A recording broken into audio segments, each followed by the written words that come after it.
राधे राधे। जय श्री कृष्णा। ओम गृहिणी सूर्याय नमः। आप सभी का दिन शुभ और मंगलमय हो और भगवान श्री सूर्य नारायण की कृपा आप और आपके परिवार पर सदा सर्वदा बनी रहे। आज आप सुनिए ज्येष्ठ मास महात्म्य का अध्याय 9। आज के अध्याय में आप जानेंगे सूर्य नारायण के प्रिय पुष्प, सूर्य मंदिर में मार्जन लेपन आदि का फल, दीपदान का फल तथा सिद्धार्थ सप्तमी का विधान और फल का वर्णन। ब्रह्मा जी बोले, हे यज्ञवल्क्य, एक बार मैंने भगवान सूर्य नारायण से उनके प्रिय पुष्प के विषय में जिज्ञासा की। तब उन्होंने कहा था कि मल्लिका अर्थात बेला फूल की एक जाति यह पुष्प मुझे अत्यंत प्रिय है। जो मुझे इसे अर्पण करता है वह उत्तम भोगों को प्राप्त करता है। मुझे श्वेत कमल अर्पण करने से सौभाग्य सुगंधित कुटज पुष्प से अक्षय ऐश्वर्य की प्राप्ति होती है तथा मंदार पुष्प से सभी प्रकार के कुष्ठ रोगों का नाश होता है और बिल्व पत्र से पूजन करने पर विपुल संपत्ति की प्राप्ति होती है। मंदार पुष्प की माला से संपूर्ण कामनाओं की पूर्ति, मोलसरी पुष्प की माला से रूपवती कन्या का लाभ, पलाश पुष्प से अरिष्ट शांति, अगस्त पुष्प से पूजन करने पर सूर्य नारायण का अनुग्रह, करीवीर पुष्प समर्पित करने से मेरे अनुचर होने का सौभाग्य प्राप्त होता है। बेला के पुष्पों से सूर्य की पूजा करने पर मेरे लोक की प्राप्ति होती है। 1000 कमल पुष्प चढ़ाने पर मेरे लोक में निवास करने का फल प्राप्त होता है। वकुल पुष्प अर्पित करने से भानु लोक प्राप्त होता है। कस्तूरी, चंदन, कुमकुम तथा कपूर के योग से बनाए गए यक्ष कर्दम गंध का लेपन करने से सद्गति की प्राप्ति होती है। सूर्य भगवान के मंदिर का मार्जन अर्थात साफ सफाई करने से तथा उपनयन करने वाला सभी रोगों से मुक्त हो जाता है और उसे शीघ्र ही प्रचुर धन की प्राप्ति होती है। जो भक्तिपूर्वक गेरू से मंदिर का लेपन करता है उसे संपत्ति प्राप्त होती है और वह रोगों से मुक्ति प्राप्त करता है तथा यदि मृत्तिका से लेपन करता है तो उसे 18 प्रकार के कुष्ठ रोगों से मुक्ति मिल जाती है। सभी पुष्पों में करवीर का पुष्प और समस्त विलेपनों से रक्त चंदन का विलेपन मुझे अधिक प्रिय है। करवीर के पुष्पों से जो सूर्य भगवान की पूजा करता है वह संसार के सभी सुखों को भोग कर अंत में स्वर्ग लोक में निवास करता है। मंदिर में लेपन करने के बाद मंडल बनाने पर सूर्य लोक की प्राप्ति होती है। एक मंडल बनाने से अर्थ की प्राप्ति, 2 मंडल बनाने से आरोग्य, 3 मंडल की रचना करने से विचित्र संतान, 4 मंडल बनाने से लक्ष्मी, 5 मंडल बनाने से विपुल धन धान्य, 6 मंडलों की रचना करने से आयु, बल और यश तथा 7 मंडलों की रचना करने से मंडल का अधिपति होता है तथा आयु, धन, पुत्र और राज्य की प्राप्ति होती है एवं अंत में उसे सूर्यलोक मिलता है।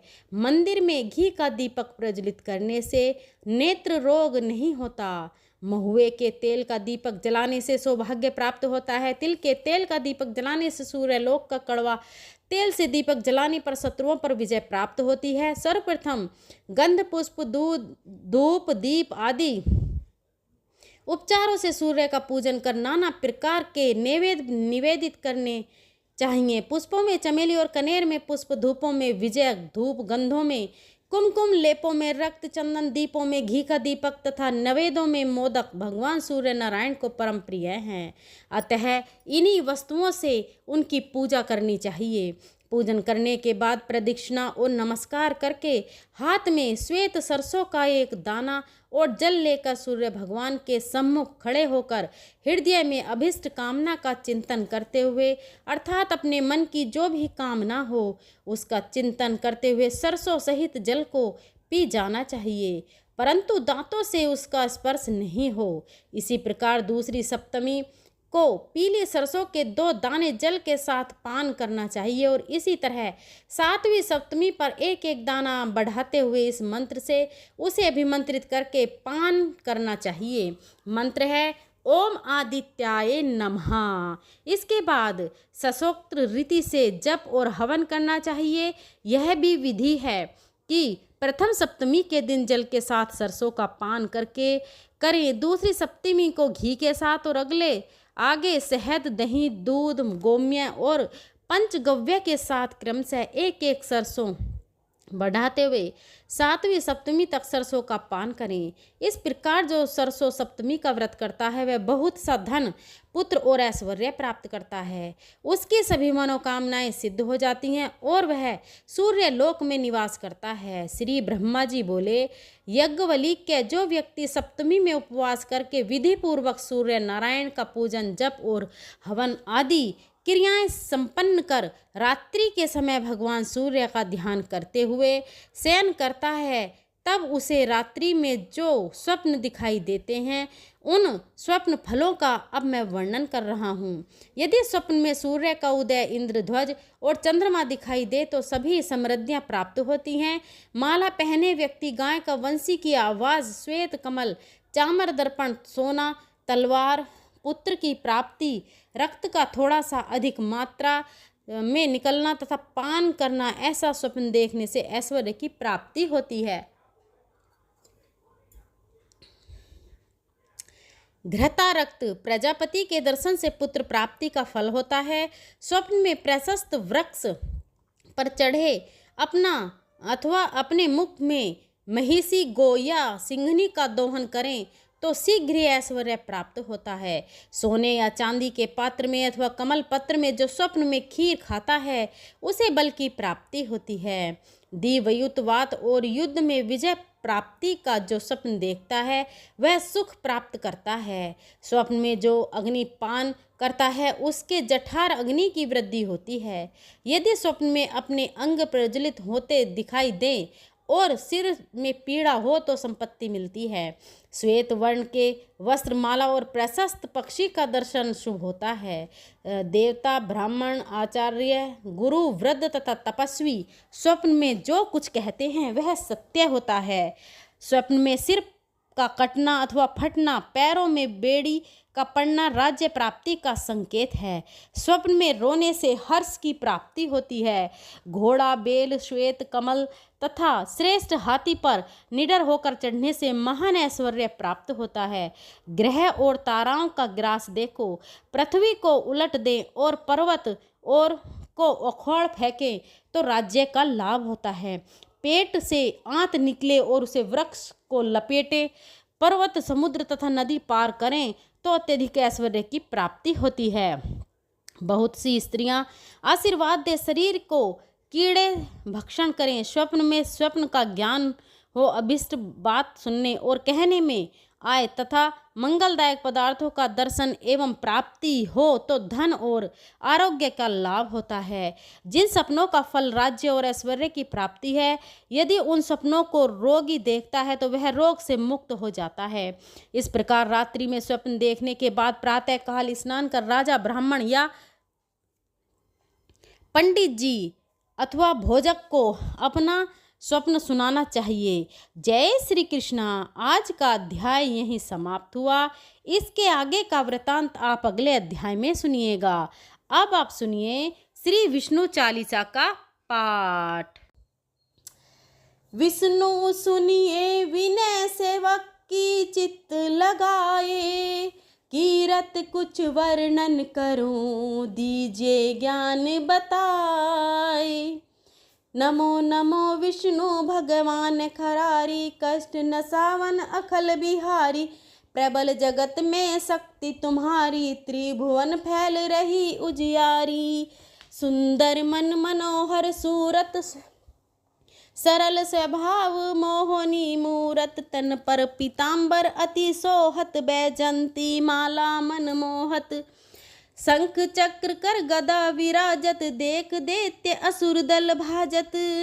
सत्य धर्म मद लोभन गाजे, काम क्रोध मद लोभन छाजे। संत भक्त संजन मन रंजन, धनुज असुर दुष्ट दल गंजन।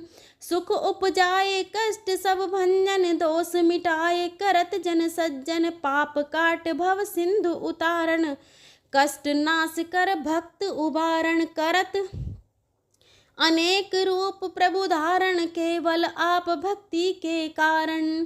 धरणी धेनु बन तुम ही पुकारा, तब तुम रूप राम का धारा। भार उतार असुर दल मारा, रावण आदिक को संहारा। आप वराहा रूप बनाया, हिरण्याक्ष को मार गिराया। धर्मस्य तन सिंधु बनाया, चोह रतन को निकलाया।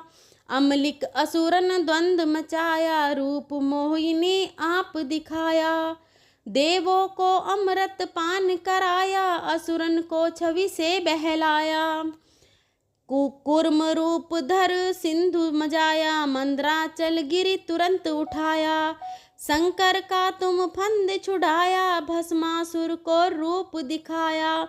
वेदन को जब असुर डुबाया, कर प्रबंध उन्हें ढूंढवाया। मोहित बनकर खलय नचाया, उसी हे कर भस्म कराया। असुर जलंधर अति बलदाई, शंकर से उनकी थी लड़ाई। आर पार शिव सकल बनाई, कीन सती से छल खल जाई। सुमरिन कीन तुम्हें शिवरानी, बतलाई सब विपत कहानी। तब तुम बने मुनीश्वर ज्ञानी, वृंदा की सब सूरत भुलानी। देख तीन धनुज सैतानी, वृंदा आए तुम्हें लपटानी। हो स्पर्श धर्म क्षतिहानि, हना असुर और शिव सैतानी। तुमने ध्रुव प्रहलाद उबारो, हिरण्याक्ष आदि खल को मारो। गणिका और अजामिल तारे, बहुत भक्त भव सिंधु उतारे। हरऊ सकल संताप हमारे, कृपा करऊ हर सिर जनहारे। देखऊ मैं निज दर्शन तुम्हारे, दीप बंधु भक्तन हितकारे। चाहता आपका सेवक दर्शन, करहु दया अपनी मधुसूदन। जानू नहीं योग्य सब पूजन, होए यज्ञ स्तुति अनुमोदन। शील दया संतोष सुलक्षण, विंदित नहीं व्रत बोध विलक्षण। करहु आपका किसी विधि पूजन, कुमति विलोक होत दुख भीषण। करहु प्रणाम कौन विधि सुमरण, कौन भांति में करहु समर्पण। सुर मुनि करत सदा शिवकाई, हर्षत रहत परम गति पाई। दीन दुखिन पर सदा सहाई, निज जन जान ले अपनाई।